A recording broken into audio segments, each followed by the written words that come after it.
situation where 1 + 1 can be a bad equation. Gonna top up my life with the skill and the knowledge. Work up some money and work up the currency. No to early sex and early marriage. No, don't be people a dance I can manage. My future is too bright to resist. I'm gonna get there with my daily playlist. Number 1 in school, start a job or business. Get the facts and be more equipped. Choose carefully who I link with. Dirty moves in my relationship. Taking my time like a slow time. Don't want to be a baby before my time. Don't.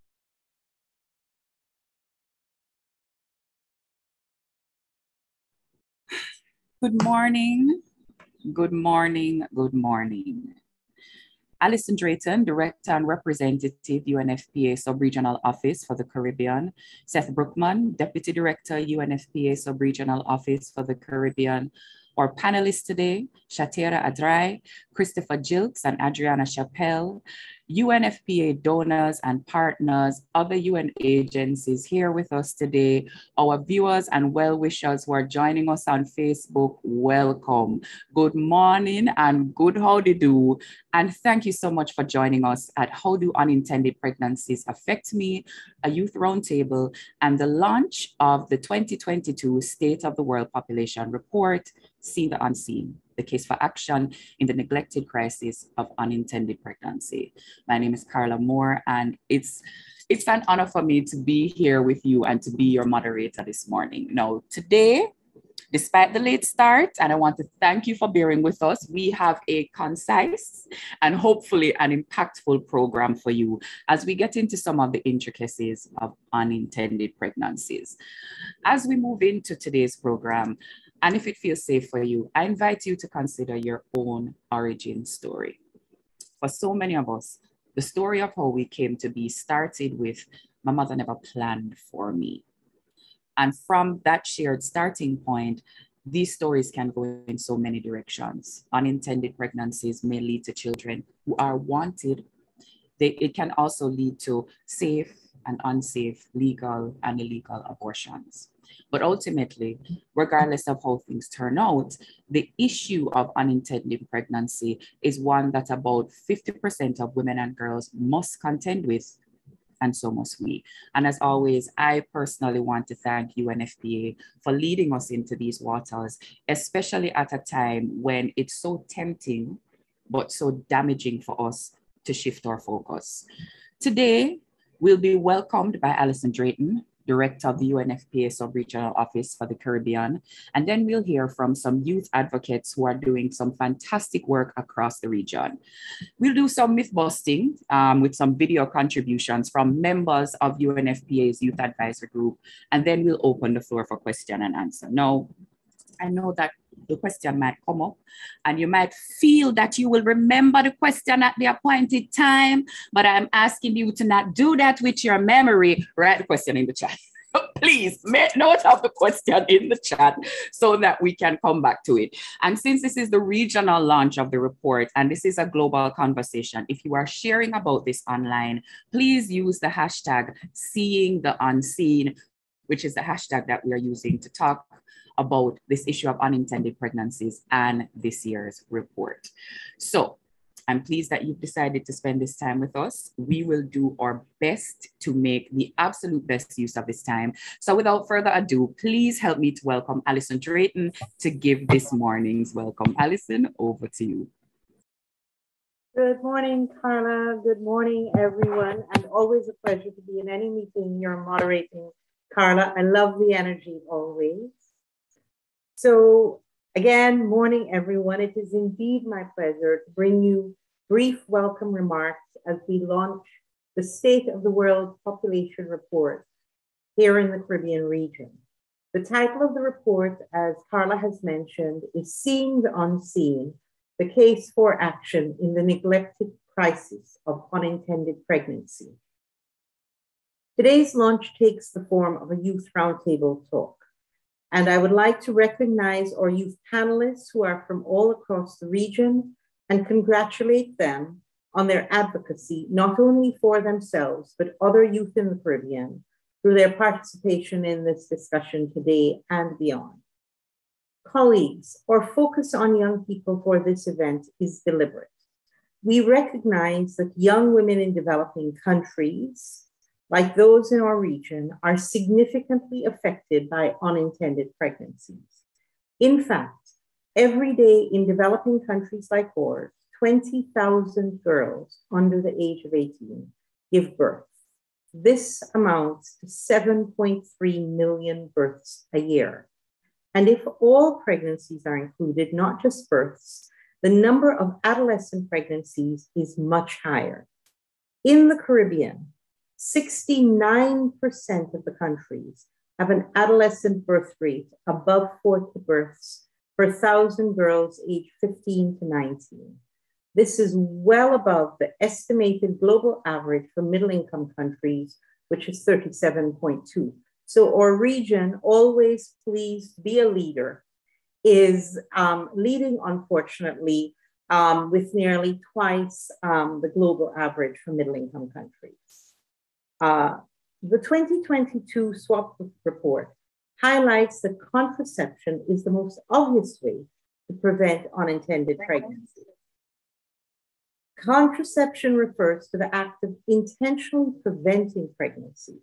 Modern contraceptives include the pill, injectables, male and female condoms, implants, intrauterine contraceptive devices, IUCDs, and female and male sterilization. And while all methods can fail, especially if used incorrectly, the biggest issue by far is people not being able to get the contraception that they need when they need it.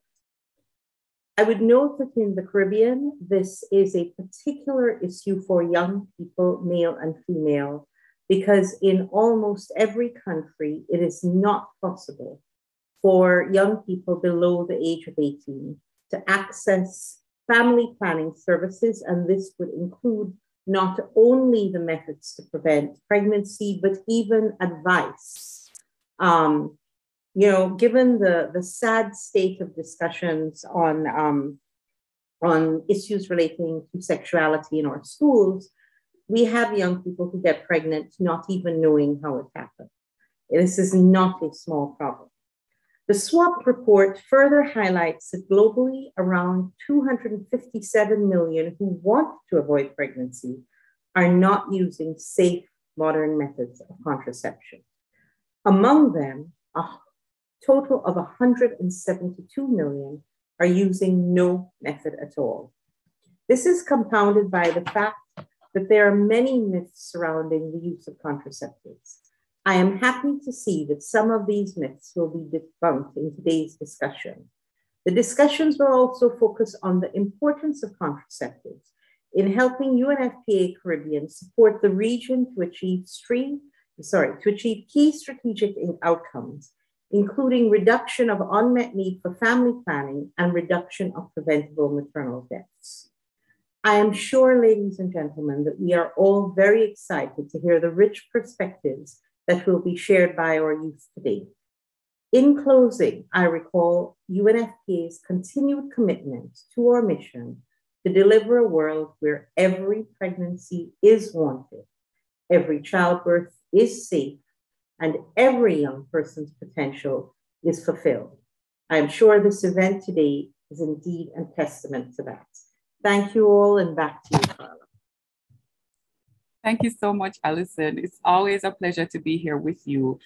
And thank you for reminding us of the importance of something as simple as advice. I think when we come to conversations about this and, we're launching something as significant as this report, we can think that, the change that needs to happen is at the systemic level, it's at the institutional level, without remembering that even in our homes and in our communities, just having open conversations with young people is also a part of that work that we need to do to keep them safe and to ensure that all pregnancies are wanted. So thank you so much for that. So we'll now move into our next segment, and I'll actually piggyback on something that Alison said, that, in the Caribbean, we tend to be leaders. We're leading in some areas that we don't want to be leading in, but we do tend to be leaders here. And actually, we're going to be talking to some youth leaders from the Caribbean for our next segment. We'll be leaning into that question of unintended pregnancies. How does it affect me? And we'll be thinking about this at the individual and the country development levels. So we'll be hearing from 3 people today, and I will introduce them to you. Our first speaker, Chathera Adrai, is a driven 24-year-old member of the Youth Advisory Group of UNFPA Suriname and various organizations working with youth from all backgrounds to bring about sustainable change. With this same passion, as a Maroon youth, she embarked on a study reviewing the social determinants of adolescent pregnancies among Maroon youth, where there is a high prevalence in Suriname. The study highlighted the need for sexual and reproductive health education and services. And please welcome our first speaker for today, Chathera, who will be talking to us about that and so much more. Chathera, please wait so people know who you are. Thank you so much. The second person we'll be hearing from today is Christopher Gilkes.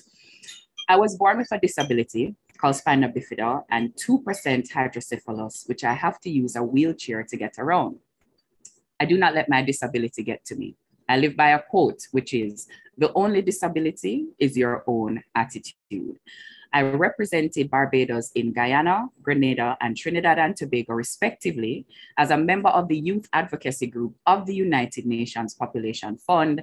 I am also a Paralympian, a former Sportsman of the Year, an artist, and a member of various project committees that address inclusion of persons with disabilities and speak to youth issues. Please make welcome our second speaker today, Christopher Gilkes. Christopher, make them know who you be. Yeah, okay. And our final speaker for today is Adriana Chappelle, a former adolescent mother from Women Across Differences, WAD Guyana, a member of the board of directors of Women Across Differences, and a member of the Young Mothers for Change group of Women Across Difference, a group where we go into schools and communities to encourage young girls to stay in schools and to protect themselves from becoming teenage mothers. I am a strong young advocate for vulnerable young girls in my community, my organization, as well as my society. I believe in empowering them because they are the future. Please welcome Adriana Chappelle. Adriana, let them know who you are. Thank you so much. Yay. So for our speakers today, they will each get 2 minutes to give us their best shot, to hit us with what they really want us to know about themselves and their community. Chathera said, what? Best shot? About what they really want us to know about themselves and their communities. And then we will have a little bit of a conversation with each other. If you have any questions for any of our speakers today, please put them in the chat so we can try to address them. You can also use the raise hand feature if it's happening during the question and answer segment, right? So the first person who is going to be opening the floor for us today is Chathera. Chathera, are you ready to go? Yes. Thank you, Carla. Okay. Go ahead. So I'm very honored to be here and to meet the other panelists from across the Caribbean, Christopher and Adriana and everyone else in the Zoom. The question was posed, unintended pregnancy, how does it affect me? I do not have a personal story as Adriana, beautiful background, but I can relate to the question in some extent. To answer that, I'd like to share with you a study I embarked on that was supported by the UNFPA.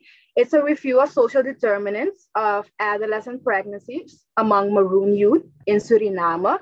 It should be noted that the initial study did focus on the whole African population in Suriname, but given the evidence of high prevalence of adolescent pregnancy and various differences among the African population, the focus became the Maroons. Being a Maroon youth myself, I had an idea of what the findings would be, and I like to share with you what I know to be true on how unintended pregnancy affects me and my community. The finding shows, and I know this to be true, that most girls start working after their pregnancy.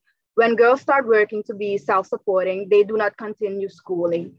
The majority of support is received through the immediate family, who may have restricted means themselves too. So no immediate support results in abandonment of the children or placement of the children in weakened childcare institutions. This is a factor that contributes to the intergenerational transfer of poverty. And I really can speak to that. So since the mother herself is socially and economically dependent and cannot provide for her children, this challenges the survival and development of her children too. During the discussions, participants also informed us that pregnancy at the age of 16 to 18 years are evident in their immediate environment. Although it's not perceived as normal, many families have young women pregnant at early age. Some participants indicated that the intention of pregnancy was not there and the immediate family was not content with the situation.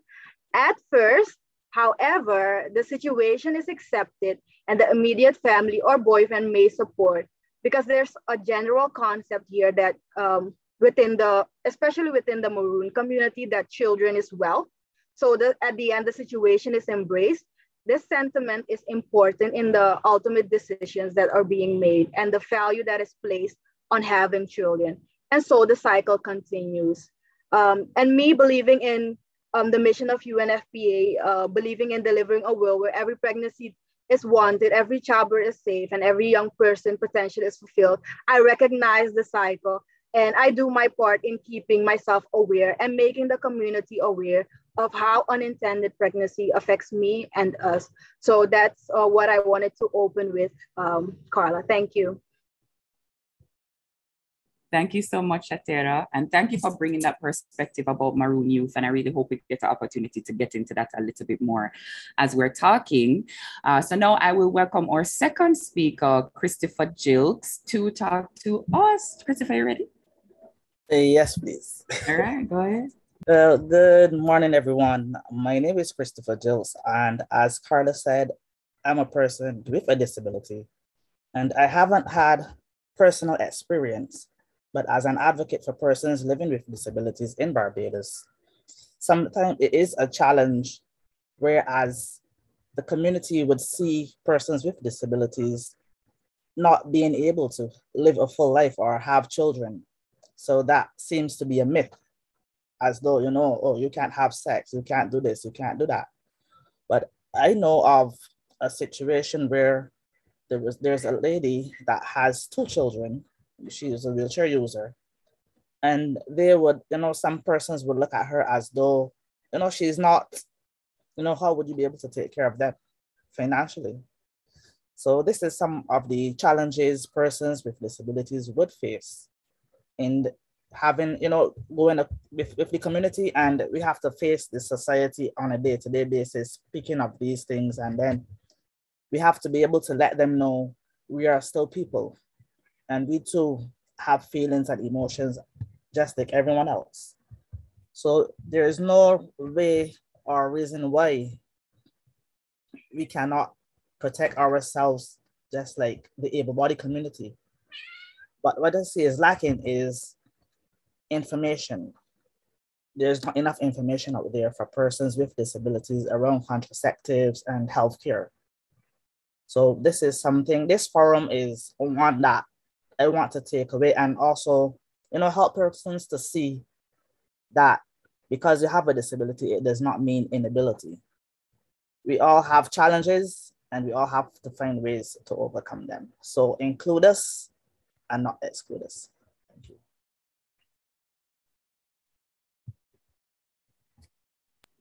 Thank you so much for that, Christopher. Oh, and you did it ahead of time.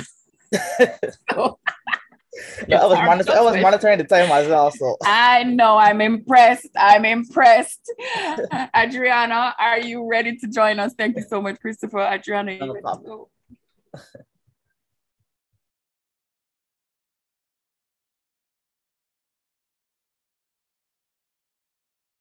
Adriana, we're not hearing you.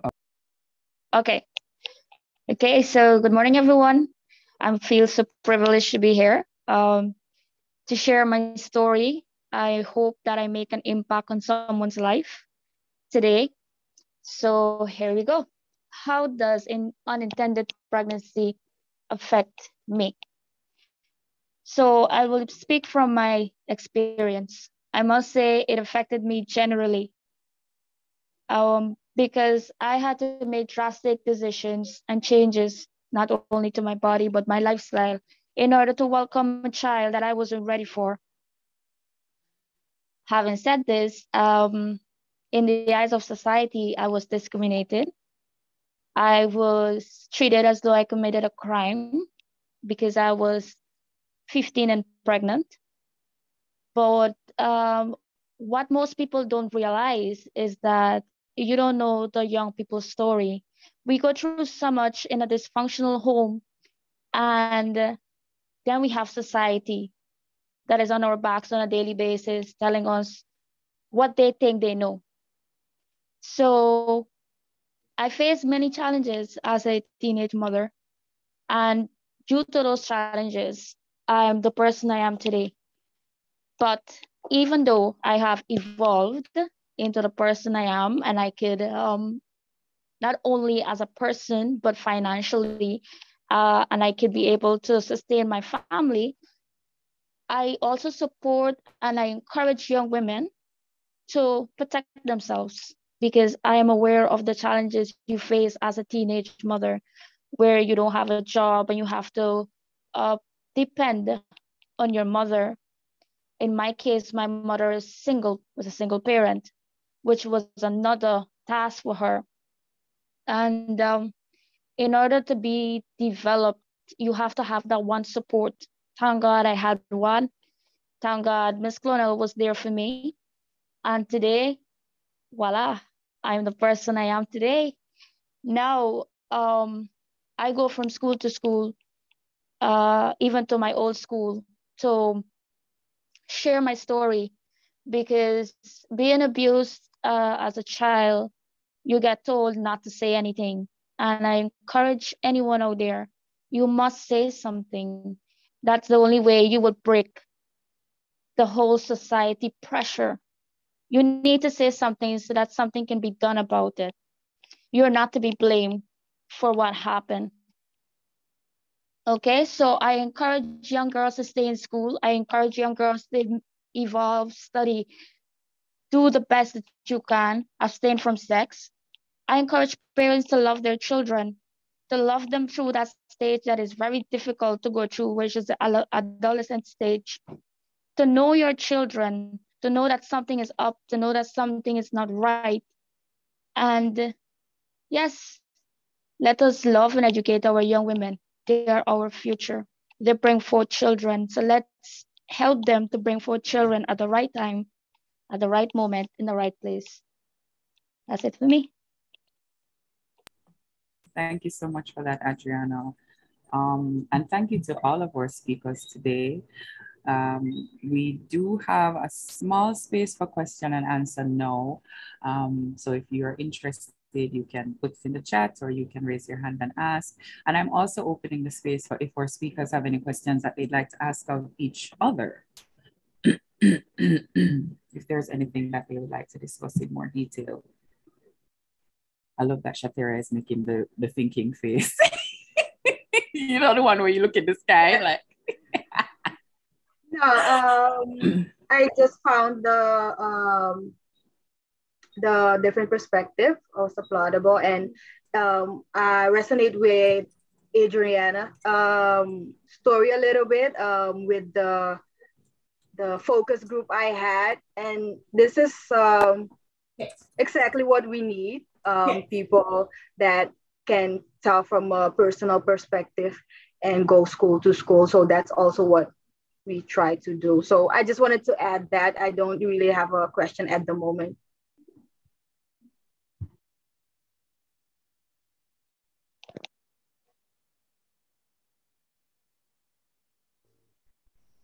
Adriana, I see you've unmuted. Do you have a response? So can you go that over? I didn't get it clear. You want to go over it, Chathera? You want me to take it? Yeah. Go ahead. Me? Okay. No, I think you're not hearing? Yeah, you can go. Oh, I think Chathera was just saying that she really resonates with what you said, and it's very important for us to have young people who can speak from a place of personal experience, especially when we're going into schools and stuff like that, which actually brings to mind a question from me, which is what made you decide that you were going to start talking to other young people? Because having this experience doesn't automatically guarantee that you'll make that decision, that you're going to try to reach somebody else. What was the thing for you that shifted, that made you decide that you wanted to become a part of what? Okay, so when I started what, I was shy. I started as a victim. I was pregnant, didn't know how did I get pregnant, and I felt as though when I broke the ice and I spoke about what happened to me as a young girl, I realized how important it was to share it and not keep it silent. When I shared my first story the very first time, and I heard a 59-year-old woman said, this is the very first time she is going to disclose that she was abused sexually by her uncle. And she lived with it for years and never said anything, never wanted to get children, never wanted to be in a relationship. And that's how bad it affects everyone, because you see, as a child, you blame yourself. And then because of so lack of information for parents, you know, they think it's a shame if you go say something, you go to the authorities. So I do believe that it's important, and my point shifted that time when that woman told me, because at that moment I was 17 and she was 59. So I felt like I did something with my story.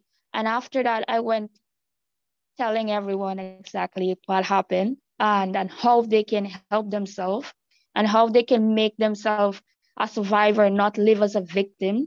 Because it is important for you to understand, yes, this is what happened, but this cannot be my determination. This cannot define me. So today I am a mother. I encourage my children to love themselves. They have such confidence in themselves. At any point they tell me anything, we have a very open unity. They feel free to say whatever they want to say. I have currently a teenager, and it is funny how he says to me, you know, if I should ever come to you with a child, it means I didn't listen to anything you say, because every day, mom, you sing it in my ears. So I said, I do it because I want you to be better. I'm currently pursuing my dreams of being a helicopter pilot, but it wasn't easy, because to get here, I I had to face a lot of challenges. I had to face discrimination. I had to face, oh, she's 15 and pregnant, her parents didn't do a good job, or she just didn't listen, or she just wanted to get pregnant. And being in the hospital 15 and pregnant, it's hard. And I had to overcome that by telling myself, it is not your fault. You can be an overcomer. I do believe that God has brought me this far. It is important that you involve God in everything. And I do believe that He doesn't do anything without a plan. So me being pregnant at 15 and having my story to share was His plan in my life, so that other people can have a freedom for what happened to them.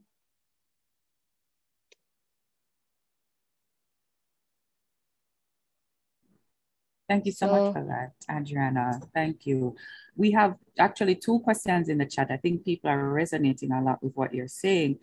2 questions in the chat about how your own mother responded when you became pregnant. So you've spoken about your own children and the fact that you talk to them about it every day, but folks are asking, was your mom angry or disappointed? How did she react?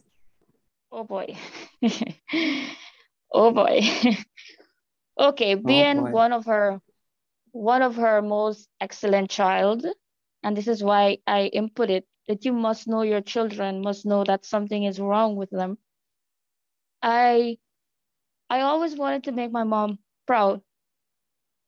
But at that moment where I had nobody to talk to, I confided in the wrong person. And when she found out, she was highly disappointed because she had very high hopes of me finishing school, evolving into this great human. And now that I am a mother, I understand the great disappointment she felt. And there isn't a day that goes by that I don't apologize to her because I know the hurt I caused. But she was very disappointed. We had to go counseling for a while because she took a while to even accept the fact that I was pregnant. I think the way she dealt with it at that moment, that's how best she knew how to deal with it because she was hurt. She was a single parent trying her best, and I let her down. And this is why I keep telling young girls, your mother should be your best friend. Your mother should know how you feel, regardless of how she yells at you, regardless of how she reacts. She wants the best for you. So do not confide in nobody else but your mom because she knows best. I got a lot of lashes. I got some whooping. Yeah, that was her first reaction towards me. But it's understandable. At that moment, I thought she didn't love me, but it's understandable now that I'm a mother because now you understand from your experience the sacrifices a mother makes, you know, the things she would do to go way and beyond to see you become this great human, even though she wasn't. And I realized how hard it was. But yes, she didn't react really well. She did her best to accept it. After family counseling, we did come to the point of forgiveness. She forgave me, I forgave her. And now that grandson is her baby. You know, I cannot say anything. If I say I'm gonna, Adrai isn't behaving well, but at his age, you don't behave, mom. Okay, but you don't need to say that. No, no, no. I can't say anything about Andres. So now she says, Adriana, you need to realize that Andres isn't you. You know, the way of sugarcoating it. But yeah, now we are at a better place. I thank God every day that my mom and I could have found that resolution of forgiving each other and understanding that we both made mistakes, we both fell short, and moving forward. Thank you for that. It's funny how that change happens. You know, all of a sudden, grandmother's going to be grandmothers, and declare our clear favorites, and you can't say that to the baby. Thank you so much for that. And thank you to the folks who are interacting in the chat. I see that Olia Lokai has posed some questions. I think those questions are more for our technical folks who are not on the panel, but UNFPA will reach out with you to you with a response to that. I see other questions coming in, but I'm going to ask if we can hold those. So, you know, we're going to take those across and come back to them so that we can move to the next segment, which is where we will have the video questions. So in the next segment, we're going to do a little bit of myth busting around contraceptives, especially because we are recognizing, well, we've known that the barrier is not just about being able to get to contraceptives when you need it, but also myths related to contraceptives and also other people's perceptions around contraceptives that young people are exposed to. So we are going to have some videos from youth advisory groups across the region, and we are going to give our panelists an opportunity to respond. Tommy, are you ready with the videos? Please remember, if you're posting, use the hashtag Seen Beyond Seen, okay? Hi, good day. My name is Bernice. I'm female co-chair of the Youth Advisory Group, UNFPA Suriname and Tobago. We know that young persons are very diverse. My question is, how can we ensure and being very inclusive when we speak to access to contraceptives? So, for example, considering the reality of a differently able young persons, a reality of a rural young woman or young man, and the reality of an unattached young person that is not necessarily associated with one particular school or one particular organization. How can we ensure to cater for this diversity when we're speaking to contraceptives and access to SRH services? Thank you. All right. I think that we might be having a little bit of difficulty with that video, but I believe I've gotten the gist of it. The question seems to be, how can we ensure that we are being inclusive when we're offering information around contraceptives to young people? So if we're talking to young people living with disabilities, we're talking to young people who are living in rural areas, what are some of the steps that we can take to ensure that we are including young people from different groups? I don't know if there's anybody who wants to speak to this one first. Christopher, I see your hand is up. Welcome. Yes, please. Well, speaking on the part of persons living with disabilities, well, what I can recommend, what we did here in Barbados, at the Barbados Council for the Disabled, which is the umbrella body organization that represents persons with disabilities. What we did several years ago, we've put on a program under the UNFPA, which we were able to teach persons how to use condoms and the do's and don'ts and the rights. So having this information that is disabled friendly also, and that is out there for persons, that is all inclusive. This is one step that can be taken because, as we know, the society sees persons with disabilities different. Like, they would want to know, why would you want to use a condom? What you're doing, all the questions they would ask. So having that information out there, it would help persons to better understand, and it would bring more awareness around contraceptives as well. All right. Thank you very much for that. Adriana Chathera, okay. Yeah. So at the question, I would answer to the part more for the rural areas and also the urban community. I would so as the study I mentioned and the programs we do with the Youth Advisory Group of the UNFPA, we collect data from all activity, and we can utilize that information to guide program intervention, suitable program intervention. So when it comes to all these different groups, there is a way of making them suitable for the target audience. And we can utilize that information for advocacy, spreading awareness with the decision makers, and using findings to shape resources and mobilization efforts. For instance, during COVID-19, everything was a little bit, everything went online, I would say. And you saw the importance of people having the need to, the people from the deaf and blind community, especially we worked with them, especially because they saw a whole community was being left behind during it, because we had on masks, they couldn't understand us, they had a hard time acknowledging what we're trying to say. So what we also did with the Youth Advisory Group is, in every activity that we had, we made sure that someone was there to do sign languages or even come with us, because sometimes we forget that they are in fact being left behind, people with disability in general. So we have to make the extra effort to include them, and to restate what I already said is to utilize the information we already have and have a suitable approach. Yes. Thank you so much. Thank you so much for raising that, that importance of having access to information that's really specific to the community that you are supporting. Adriana, anything that you'd like to add to this question of how we can ensure that we're being inclusive when we're offering contraceptive information to young people?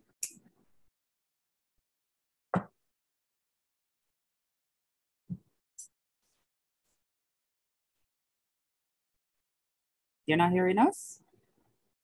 Adriana? No, not hearing us. Okay.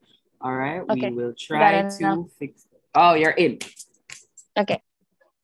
So to ensure we're inclusive of everyone, I do believe that um, persons who deal with um, teenagers directly, for example, in communities, you go small in medical centers, you go because it is important not to only give or have the access so that they can get the contraceptives, but also to educate them about the contraceptives. So I do believe in going in small. There is a group in Guyana by the name of Rotarac, a set of UG students. They asked me once to make a speech in the Sophia Medical Center because they had the highest rate of teenage pregnancies.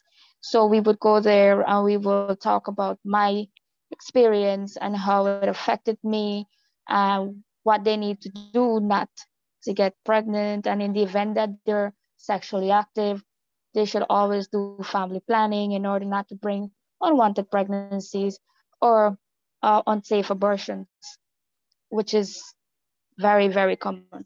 So I do believe that not only providing, but educating them in rural areas where nobody would go, like, the areas where people won't step down to go, you go because you know the importance of not getting pregnant at 15, right? So, yes, not only providing, but educating them also. Have someone there to share their story, to let them know the importance of it. Thank you very much for that. Thank you very much for that. So we can move on now to our second question. For question, who have phone in? I hope you're ready. I hope everyone is prepared. Tommy, please run the second question. Plenty of things to do today. Hi, my name is Abigail Moore from the UNFPA Youth Advisory Group. And my question is, what can youth-focused organizations, both government and non-governmental organizations, do to support young people who accidentally become pregnant so that they're able to be functioning and ideal parents while also being contributing members of society? So I believe if I'm getting the gist of that question, it's what can government and non-government organizations do to support young people who have unintended pregnancies so that they can go on to, I think, be reintegrated into society and function at the highest levels. Anybody want to take that one first? Adriana.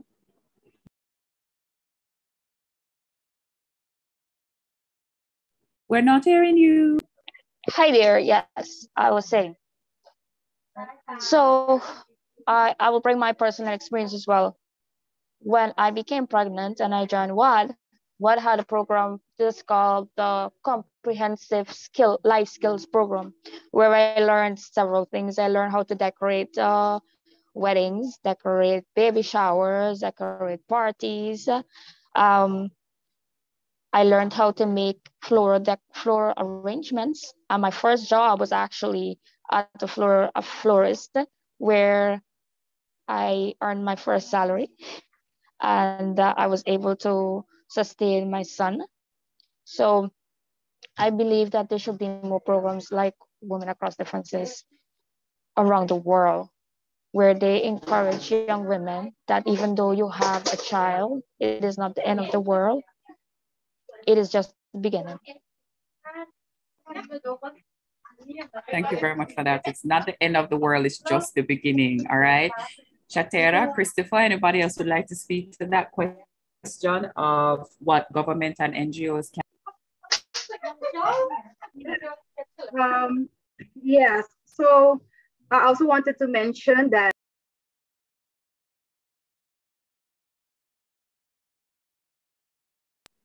Chathera, you have muted again. yes, sorry. I was mentioning that this question was already raised at the beginning of our year at Youth Advisory Group, and we actually had a very educational talk with leaders of the country. We went to the National Assembly, and they actually asked us for ways they can approve the partnership and how they can facilitate this. And what Adriana mentioned is actually the most effective ways. Also, speaking with other people, they say program where you can learn things and you can utilize them. You can get some money out of it. And also just the awareness, not the awareness before, but after that, it's a process, right? When you have a child, when you're young, it doesn't stop when you have the baby, it actually begins. So the aftercare that we can make in some way have programs or institutionalize it, and basically highlighting what Adriana said. And we're also doing our part here. So I do agree with Adriana when she says programs and institutions. Yeah. Yes. Yes. Thank you so much for that. Christopher, anything you want to add? Oh, well, most of the panelists would have said the majority, but as we all know, entrepreneurship, it is something that is really important in such situations, because we can utilize our community centers to have programs where persons can, which will be free to persons, they can learn a skill and also become their own business owner. And it would help them to get back into society by having their business out there as well. And with having the government on board due to partnership, that would help to spread the word even further. Yes, thank you. Thank you very much for that. No problem. Thank you. All right, sorry, I saw something in the chat. All right, so we have 2 more videos to go. Tommy, let me know when you're ready with the next video. Okay.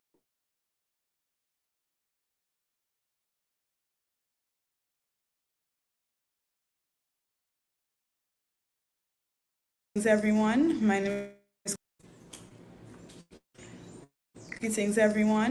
is Camilla Gaspar. I am speaking on behalf of the UNFPA YAG, which is the Youth Advisory Group. I have a question for segment 1 and for segment 2, segment 1 being unintended pregnancies. My first question being, what are the roles of males in the events that an unintended pregnancy occurs, and why are they not more integrated into these types of discussions? And for segment 2, my question would be, what are the roles of religious bodies in contraceptive use? So I really wanted to hear the segment 2 question. I can't even get the gist of it.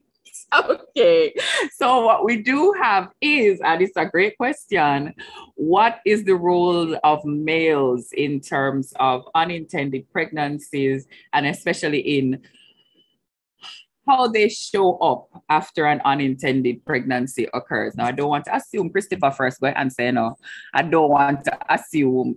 I do not want to.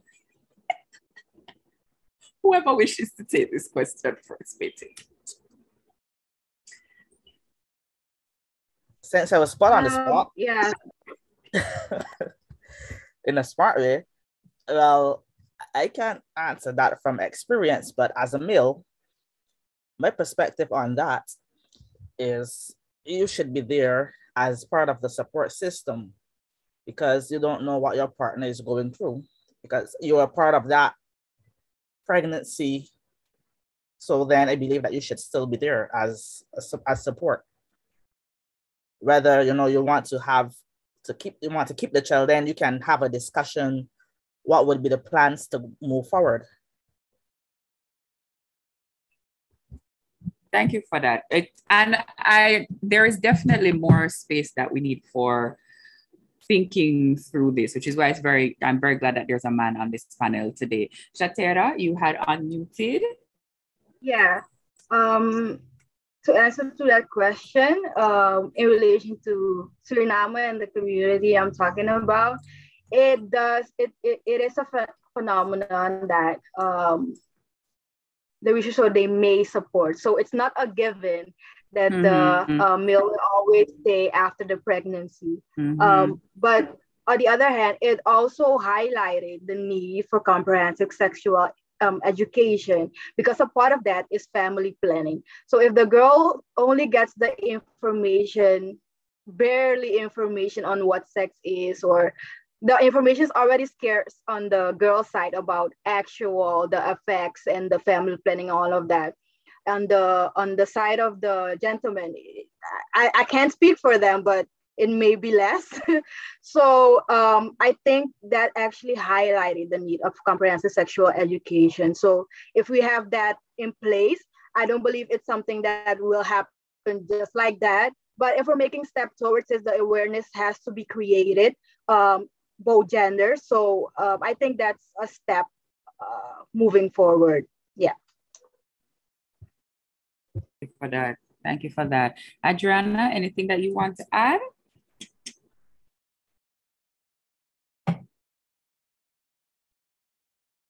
You're not hearing? Oh, okay. All right. We'll figure that out. All right. So okay, you're here with us. All right, yes. Can you repeat the question, please? Yes, so the question is about the roles of men in unintended pregnancies, and in particular to speak to how men respond after an unintended pregnancy has occurred. Oh, big question. Big question. Yeah. All right, so based on my experience, I do believe that mothers, all the elderly folks should speak more to their boy children in regards to this, because they aren't ready. They aren't ready most of the times. They even hear, oh, I might be pregnant, you know. So I do believe that there should be more education, sexual education for the boys as well. So in the case of this happening, they will have a better reaction than, oh, it's not mine. Oh, it wasn't me. Oh, it's your responsibility. So as a mother of a 14-year-old, I do believe that you should at all times, not only your girl children, but your boy children as well, you need to educate them about sexual reproduction and the consequences of doing it without knowledge and before time as well. Thank you very much. And thank you for reminding us that everything comes full circle. We're not functioning alone. You know, like if we're educating, we have to educate overall. All right, we have one more question from the Youth Advisory Group. Are we ready with that question? I see notes in the chat. I am writing them down. We will get to them in the question and answer segment. Thank you. Ready for the last video?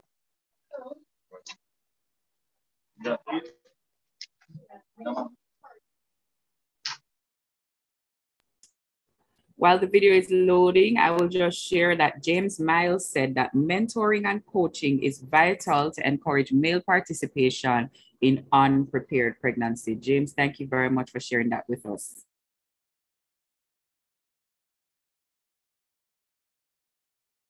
What would you say to young girls who are conflicted about the use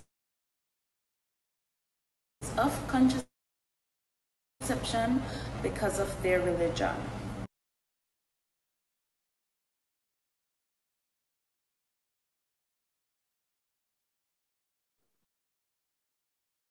What would you say to young girls who are conflicted about the use of that whole question came through, and again, it's another big one. What would you say to young girls who are conflicted about the use of contraceptives because of their religion? I saw Chathera's eyes got wide on that one. Chathera said, oh. Yeah, I have a very conservative Christian upbringing. So it is a big question for me. But I've been in the youth advisory group for a while now, so I think I found common ground, I would say. I always say it's about, or I've been taught, it's about making informed decisions. You adapt your information that you have about SRHR, about gender. You adapt it to the person. You're speaking, but make sure the person that is supposed to get the information, you're talking in their language. That's first and foremost, try to talk to them in their language. Second is, I always say it's about making informed decisions. So I'm not telling you to do it. I'm not telling you to not do it. I'm telling you if you're going to do it, you can use this, and this happens, that. So I think we should state the obvious first. It's about making informed decisions. And I actually lead a few children at the church also. So they know they're able to talk to me about certain stuff they wouldn't dare talk to other people about. But I always tell them it's about making informed decision, and if you use this, and I also make sure they know the cycle that we're in. As I mentioned at the beginning, I have a lot of Maroon youth where I go to church. So I tell them, like, if this happens, this might happen.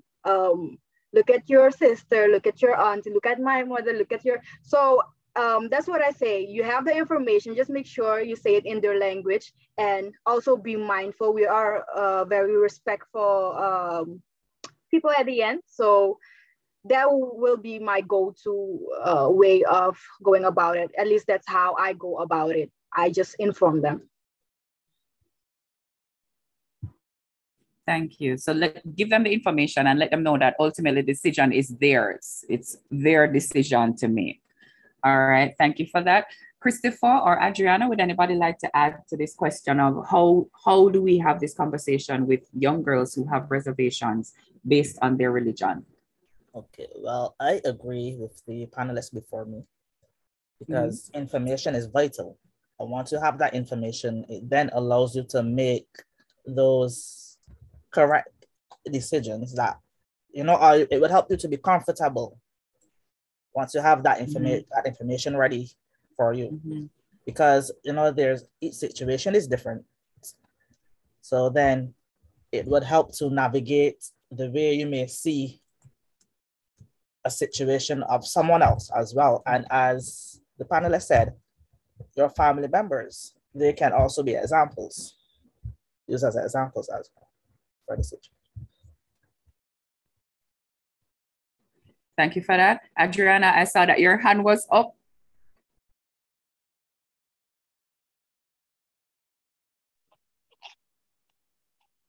Yes, as I was saying, relations bodies. I believe there is a God. I do believe that we should act as God ordained. However, we also have to remain realistic of the fact that there are some people that do not go by the Bible as well. So we as the church are supposed to inform them, well, this is what the Bible says, but this is also what you can do. You know, the Bible says you should abstain until you get married, which is a good thing to do, but not most people do it. So if you cannot encourage them to do that, then you encourage them to protect themselves. Yes. That's how I see it. Because not everybody will do, and especially now in these times that we're living with so much STDs around the world, we need to do something in order to minimize young people getting infected with HIV and other STDs. So we pray for them that they may do the right thing, but we also inform them about what they should do. Thank you. One of the things that I love about the responses that we're getting today is so much of the responses are focused on people's autonomy and their own right to choose and direct their own lives. And I think that's exactly the type of approach that we're hoping that folks can take. And I think it's exactly the type of thing that UNFPA is asking us to do and to consider. Now, everything works out in due time, because I see that questions are coming in. And we are officially at the third segment, the third and final segment of today's session, which is the question and answer. So I see that, is it Rosea Lane? You have your hand up. I would love to unmute you and for you to share your question.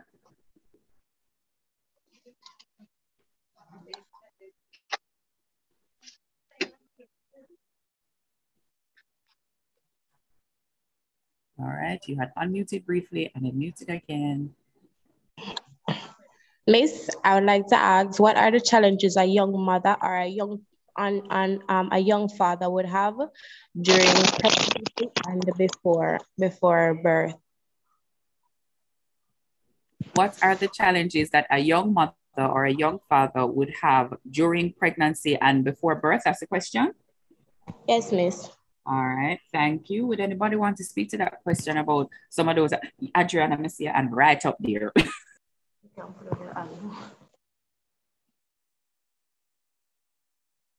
So some of the challenges that a mother or a father, young mother, young father would face is that most of the time you don't know what to do.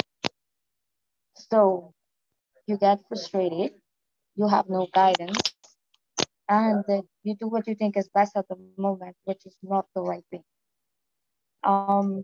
I found myself when I was in a relationship with my first partner, when I got pregnant. He would get frustrated and not say anything. And then I'll feel neglected because I'm the one carrying the child. I'm the one feeling everything. And I have nobody to talk to because my mother's very angry. So, yeah, I do believe that that's one of the main challenges. You don't know what to do. You have no guidance. So frustration gets the best of you and you make mistakes. So that is why you should have more support groups like SWOP, and we thank you, UNFPA and UNICEF, for funding us, because if it wasn't for you guys, we wouldn't be possible. It wouldn't be possible for young women like me to be as successful as we want to be, because you see, we don't have that support. We don't have people that come to counsel us for free like we have it at WAC. We have doctors that come to from Colombia. Yes, there was this doctor, and they make a great impact on us because they leave what they usually do. You know, they leave their comfort zone to come and talk to us and let us know what we should do, what we should not do. And I just want to thank UNFPA and UNICEF for being a part of my evolvement as a woman and as a mother that knows what to do now. Thank you so much for that. So you said something that actually links to a comment that we're getting from the YouTube feed.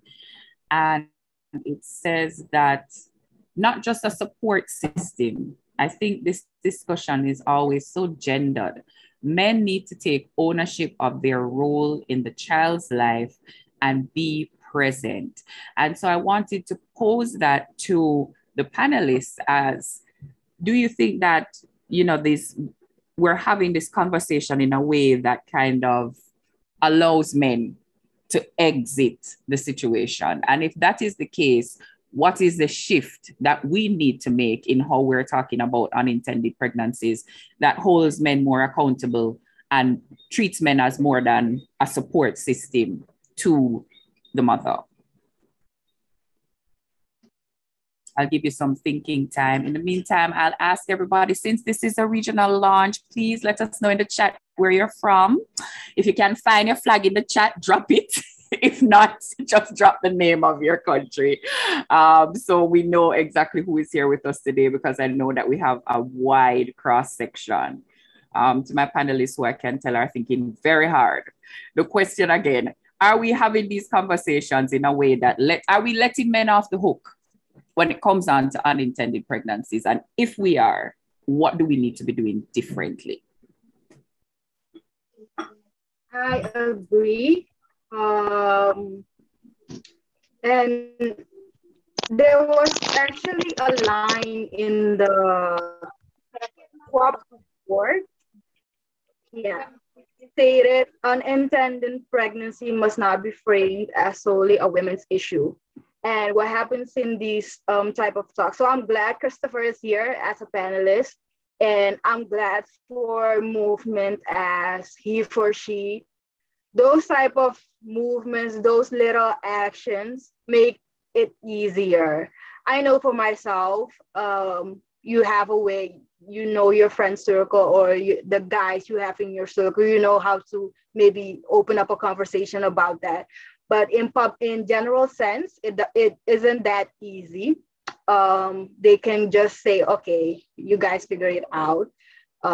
Generally, that's just how I view it. So I do agree with the statement where they're not being held accountable. But as one of the comments also said, it takes coaching or you read the comment actually, and I agree with that comment because what you don't know, you can't exercise, right? So if they're not being held accountable, if a girl gets pregnant and she just takes care of it like women do, always just take care of it regardless. So if that just keeps happening, then we may continue in the same cycle. So I do think the coaching is needed on both ends, so they know they have a part to play. They need to know they have a part to play. They need to feel accountable that they have a part to play. And it's just not a women's issue. Yeah. Thank you so much for that, Chathera. Christopher, would you like to add anything? I think you had unmuted at the start. Well, as a guy, I guess that, as Chathera said, you know, persons, both partners in the relationship, you know, they have to be, I guess they would have to be mentored so that they can understand that they need to play their role in the child's life. Because sometimes single parenting can be challenging from my observation, for sure. But, you know, being there, sometimes playing that role, it helps to bring the child in the right direction. You know, it helps the child to grow in that direction that they need to grow. Thank you for that. Adriana, I don't know if you have anything that you would like to add in terms of this question. Reminding the folks on YouTube, yes, no? No? Folks on YouTube, you can drop your flags as well. All right, come in.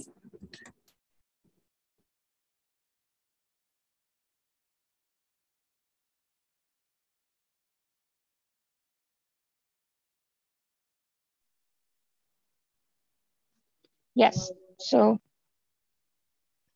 I do believe that we left them off the hook because women are so independent now that they don't even want their helps because it is stressful to you to go reminding someone that, oh, we have a child together. It is your responsibility to do so, you know? As for me, I do believe that we should have more counseling sections for men because we don't have much role models or men in society that would stand and say, oh, these are the things that you need to do as a dad. You should take your responsibility seriously. We don't have that. And more and more, it's increasing. So we should have men going out into communities and we should have them trained and we should have them take counseling so they can know for their own experience what to expect, what to say, and how to communicate with other men that aren't feeling that, you know, responsibility, that check.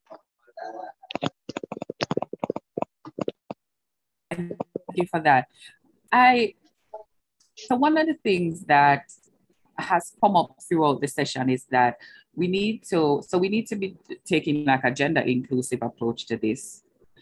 And I am interested in knowing about the myths that are persisting. And I don't know if you have one set of myths that the men are holding on to and another set of myths that the women are holding on to, or if we just have the same myths that we refuse to let die. And so to my panelists, I would love to hear from you, each person, asking you for just one myth that young people in your region, your country, are still living with right now, even if it's one that shifted at tips, one that people are still believing, right? Hey, these people have the most fantastic thinking faces, you know. You have the up to the sky thinking face. Don't like this thinking face. Rosea, I see that you have your hand up. I don't know if it's an old hand. If you do have an additional question, I would love if you could put it in the chat and we could pose it to the panelists as they are doing this work right now of thinking about the myths that are persisting. Because when we read the report, we do recognize that myths are still very prevalent and they are proving to be a barrier to contraceptive uptake, and they're varied. So anybody have one, or would you like me to share one from the report? Chathera look like she have balance between three. So I'll share one. So one of the myths that we found in the State of the World Population Report is the idea that contraceptives lead to infertility. So people are, you're finding that people are believing that in your area too. So people are shying away from contraceptive use because they think that it's going to lead them to become infertile eventually, which is not actually true, but it's something that a lot of times they're told, especially by older people who did not themselves have access to this kind of comprehensive sexual reproductive health information. All right. Anything else? Anybody got any? Yeah, so I think it's maybe also a generational thing. Using contraceptives as plan B and stuff makes you gain weight or makes you fatter. So people try to stay away. It's actually last week I've been hearing it a lot. So it's like, oh, it's really a general thing. So people tend to shy away from it because they think it will transform them or something. So that is a general myth, on the girl side. Thank you for that. Thank you for that. Some people do gain weight, but it's not everybody. And I know a lot of people who are like, I'm not sacrificing my flat belly child. Listen to me. I'm not sacrificing my flat belly to where use no contraceptives. So, anybody else? Look at Adriana, it's like, flat belly, you said. Adriana, Christopher, any myths that you can think of from your area? So a lot of it is really about consulting your physician. Like if you have concerns, if there's anybody here that's listening and you have concerns and you feel like the contraceptive is going to cause your body to change or transform, talk to a physician. Like just go in and hold a reasoning with them, let them know your concerns. And they will be there to provide you with some useful information. Yeah? Anybody else want to share one? Yeah, I have an additional one actually. It's more working with people from religious backgrounds. They truly believe if you start talking about it, you're thinking about having it. So that's also the information there. There's where the informational gap has to be closed because you can't talk about it. And so that is a general myth. If you talk about it, you're just 5 seconds away from doing it. So yeah. I've heard that one too. Like if you give young people too much information, it's going to urge them to start having sex. I'm like, but what about the young people who are having sex and need the information? And also if young people don't have comprehensive information, they can't really choose, can they? Like if you don't know what you need to know about a situation, you can't really make a choice. It's kind of an illusion that there is choice, right? Anybody have anything else to add? good. We are getting close to the end of our session today.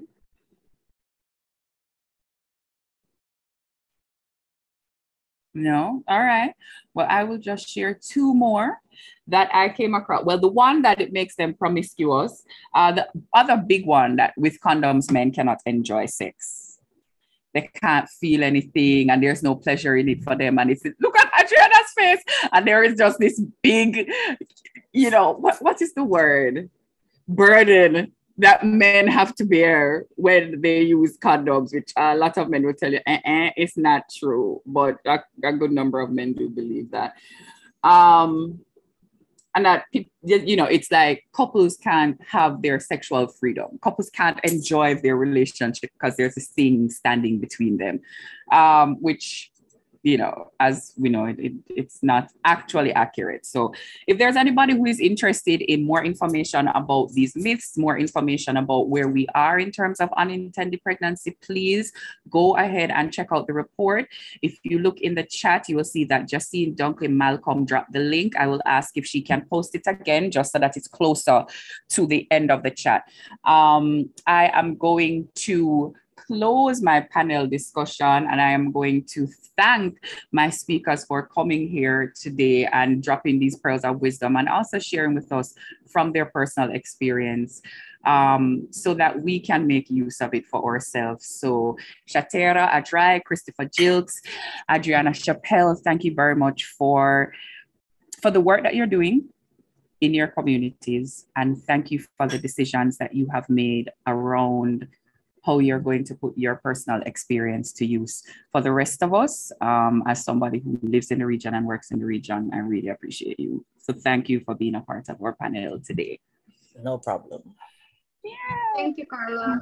It's a pleasure. Yay. Let's hear it for our panelists. You can give them applause using the reaction button, or you can put it in the chat. We did have some questions that came in earlier that we said were a little bit outside of the scope of the panelists. So we are going to invite Alison Drayton to come and address those questions that came up. I think they came up from Leo. Yes, Alison.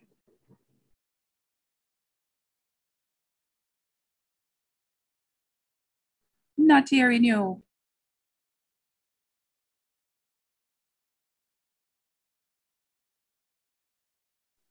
I think you can. You know what some of the issue is, Carla? The system doesn't allow one to unmute immediately. Hence my gesticulation. You had to unmute me. I believe the question to me was as follows. Sorry, bear with me. The question was, there are structural influences that contribute and drive vulnerabilities of young women to become pregnant.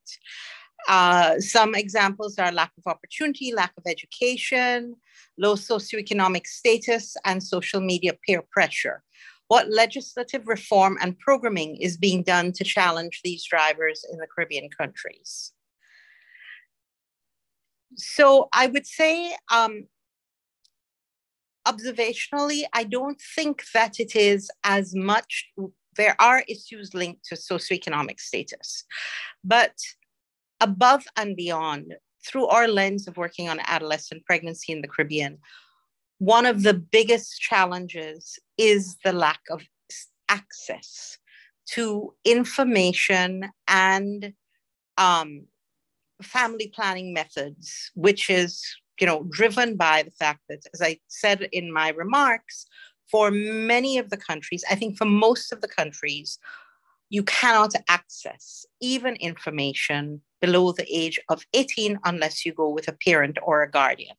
And this is in countries where you can get married at 16, but you still have 2 years before you can determine the outcome of that marriage. I mean, I just point out that while many of the unintended pregnancies happen outside of marriage, they're, within marriage as well, people get pregnant not wishing to. And UNFPA is just concluding an extensive review of SRH legislation across the region, looking at the inconsistencies that lead to barriers, not just in the legislation itself, but in the policies and guidance that are given. And I'll give one example that sent a room full of women into spasms when the consultant presented, which is that in many of the countries, if a man decides to have a vasectomy, that's him and his doctor. If a woman decides to have her tubes tied, this is not legislation. It is not defined policy, but the doctor is going to ask that woman to kindly have her partner sign off. You do not control your body. I thought a room full of 200 people were going to mug the poor consultant in rage. Anyway, so we've concluded this legislative study. We will be meeting shortly with a group across the region of parliamentarians, of CSOs, to look at it and to begin the discussion on how one can then take forward the outcome of this analysis, and to what extent governments, parliaments, and citizens are interested in reconciling addressing some of the biggest gaps and reconciling the inconsistencies. The other point that I would want to mention, because there is, as I think many of the questions and the panelists have alluded to, also the issue of, and you yourself, Carla, of culture and behavior. And we are doing quite a bit of work as well on this. And if you would permit, very briefly as you close, I would like to ask my colleague Aurora, who heads our office in Trinidad and is leading the work with UE, to speak briefly about the kind of model that we are developing for cultural and behavioral change with UE on this. So if we could go to Aurora. Thank you very much. Thank you. Good morning, everyone. And this has been a very interesting discussion. Yes, we are working with the University of the West Indies, the Institute of Gender and Development Studies, as well as Caribbean and even UNICEF, but primarily UE and Caribbean, to review what information has already been published in the region on social norms and behavior change. And they are coming up with a model that can be adopted by governments within our region in terms of how we would drive behavior change. And this will be accompanied by a communication strategy and products that we can use to help promote this type of change that we want to see. Thank you. Thank you for that. Thank you both, Alison and Aurora, for joining us to provide this particular perspective and also answer some of the questions that we could not have taken on from the chat. Alison, it's always a pleasure knowing that you are the back team. And with that, we have come to the end of our event. So thank you for joining us at the How Do Unintended Pregnancies Affect Me Youth Roundtable Talk. And we have officially regionally launched the 2022 State of the World Population Report. Thank you to Alison Drayton and Seth Brookman from the UNFPA Sub-Regional Office for the Caribbean. Thank you to our panelists, Chathera. Thank you to Christopher. Thank you for Adriana for coming in and sharing with us. Thank you to our UNFPA donors, partners, and stakeholders. Thank you for believing in the work and continuing to support it. To the other UN agencies who are here with us, to our well-wishers on YouTube who are giving us questions and just sending us love, thank you. Thank you to the liaison officers who arranged the panelists today. Thank you to the YAG who submitted their questions to us today, and also to the UNFPA team that's working in the background to make this actual event possible. So big up to Tommy, big up to Jacine, and big up to Lloyd for creating this space and helping us to work smoothly towards it. And the final thing I'll say today actually comes from the young people. Remember, we have to make our work specific. It has to be rooted in research.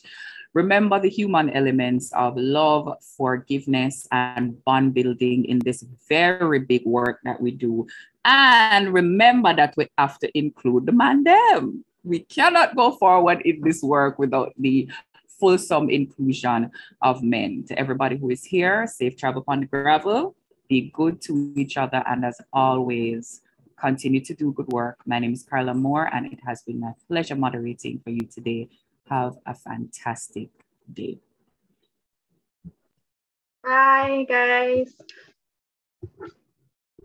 Bye. Bye, everyone. Bye. Goodbye.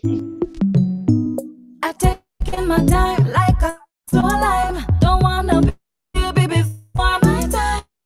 Don't wanna be in a situation where one can be a bad equation. Gonna fuck up my life with the skill and the knowledge. Work up some money and work out the currency. No to early sex and early marriage. No, don't the beat to a dance I can manage. My future is too bright to resist. I'm gonna get there with my daily playlist. Number one in school, start a job or business. Get the facts and be more equipped. Choose carefully who I link with. Healthy moves in my relationship. Taking my time like a slow lime. Don't wanna be a baby for my time. Don't wanna be in a situation where 1 + 1 can be a bad equation. Smarter choices every day with facts from UNFPA.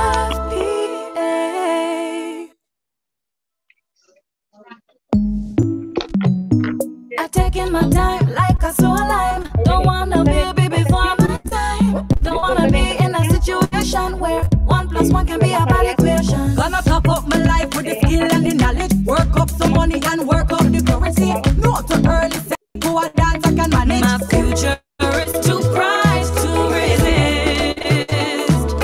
I'm gonna get there with my daily playlist. Number one in school, start a job or business. Get the